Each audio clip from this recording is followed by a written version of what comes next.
Hello and welcome to the very next episode of the £500 budget Peugeot Partner micro camper build. So just a quick update. So I wanted to give you guys a rundown on exactly what I've been up to since the last video. Of course, in the last video you may recall I went to Century Circle camping, and this video is to get back to give you an update on the things I've added, the things I've done in this build. So stay tuned for those updates and I'll give you a quick walk around tour.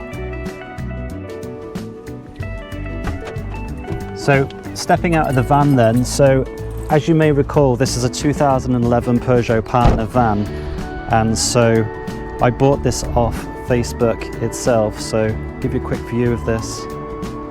So as you can tell, it largely does look the same. I've done nothing to the outside other than gave it a little bit of a clean. It's got a little bit of a few spots that need touching up, but nothing has been done cosmetically to tidy this up.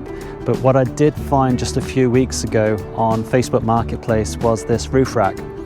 So I'll just come away from the sun so that doesn't blind you. So for £80 on Facebook Marketplace, this roof rack was found. So it came off a slightly newer Berlingo. You may know, of course, they do share common parts with the Citroën and the Peugeot. And so the roof rack itself was added for just £80. And then what I actually had, which I fitted just over this Easter weekend, was this ARB awning, which I had from a previous project but didn't actually get round to fitting, much like some of the electricals that I had in this build. So this is a 2.5 metre ARB awning that does fully extend. It has the LED lights inside, and I did as well buy the optional camping pod. So what I'll do in a future update is I'll have that all set up, and perhaps on our next trip, which might be this weekend, we'll have that all set up for you to see. So coming back to the van itself, it still does largely look like a traditional panel van, with the exception of the ARB awning on the side. But if I just come round to the back for a second,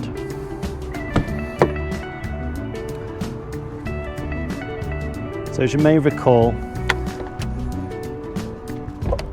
from the build videos to date, so I did build my own bed. You can see that down there, just to there. I did build my own furniture. I've added this additional pop-up table, which just gives you that little bit of extra space when using the space outside. And I have added a curtain, which is just on a cheap tension rod for now, just to slide that across. Those curtains do need to be modified because they were some indoor curtains which we no longer require, but they are blackout. And then I did add this drawer feature as well. So I've added these little custom leather, not really custom, but these little toggles which just for opening of the furniture. And then we have my full sliding drawer there, which I still think I may put some kind of surface on the top there, so that can be used as like a worktop space when you're cooking outdoors. And that's housing all sorts of things like my gas, my cooking utensils, a couple of sleeping bits, pegs and tie downs for the awning, spare oil, my camper chair, and the all important fire extinguisher should I need it. So not too bad a looking van at this stage. Obviously did buy these cushions off eBay from this seller here, titled Durofoam.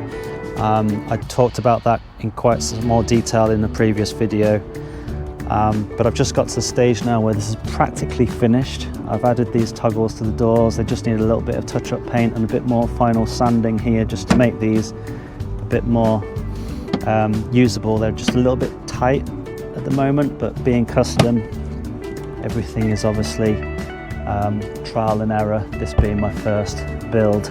And then coming round to the side,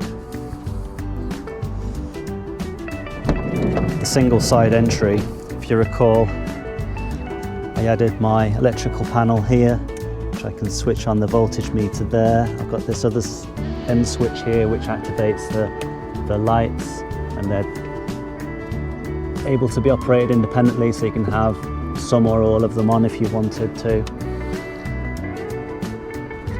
And the £20 light vinyl floor covering, which I just found from a local carpet merchant. The couple of things that I've not yet completely thought about how I'm going to do or what I'm going to do with is this space under the bed there. I thought originally that would be useful for some form of storage, and it still is. I do still have the wood trim infill, so I may just make that as a poppable cover that can just come off and house some things in there.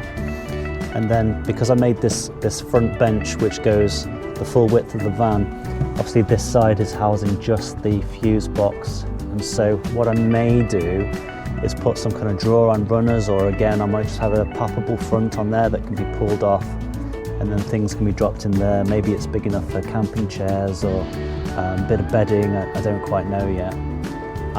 Still some more thoughts about that.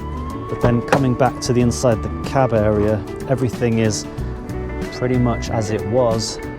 Anyway, just coming back to the tour. So £500 camper van, modified at home by me, no prior experience. Not even really seen that many of these in person. This was just understood and learned from a combination of YouTube, Facebook posts, group posts. There's a couple of things still left yet to do, so I may panel these doors, have some kind of hanging space on here rather than just leaving it grey carpet, but that was enough just to get me to this point. And then what I'm currently looking at, because I may be planning to go away this week, is to add a roof box just to the top, just to give that a little bit more storage for when we go away. I do have an OEX rooftop tent that I think I will put on for larger trips, but not for now. And so that will be finding its way in a future update as well. But what I had to do to fit this awning, just to come to that for a second, I'll show you better from here. I did have to cut some of this roof rack just on these spots where the mounting brackets for this awning go. So they've literally just got bolts through the rack, just tying that down and holding that really securely in place. So 2 M6 bolts going straight through the rack, and that's not going anywhere. That's as solid as you like. So overall pretty happy with the build. Got more trips planned and yet to be booked, but I just wanted to give you an update as to where I am with this £500 camper van build, just to, in the interest of keeping you posted, keeping you informed. So do check back if you wish on any of my previous episodes where I did break down and get into some of the process on some of these things, building them, installing them, fitting them, and that was everything from the dodo mat to the thermal insulation to the carpet to building the furniture, putting the liner down. There's obviously floor liner down underneath that. I reused the ply from the original build, and of course the ceiling was the original panel piece which I carpeted and inset those LED puck lights. And then of course underneath this bench, which I've not talked about just now, but I'll just come to that real quick. I'll move my cushions out of the way. So down here we have a combination of my 100 amp hour, if I recall, leisure battery, just a traditional lithium battery with the C-Tech DC to DC chargers to the side. So yeah, all in all very happy with the progress, happy with the build. I'd love to hear some feedback. Let me know exactly what you feel this van is either missing or lacking, or things you may have done differently. That equally, that's fine. And I look forward to giving you further updates. Take care now. Bye bye.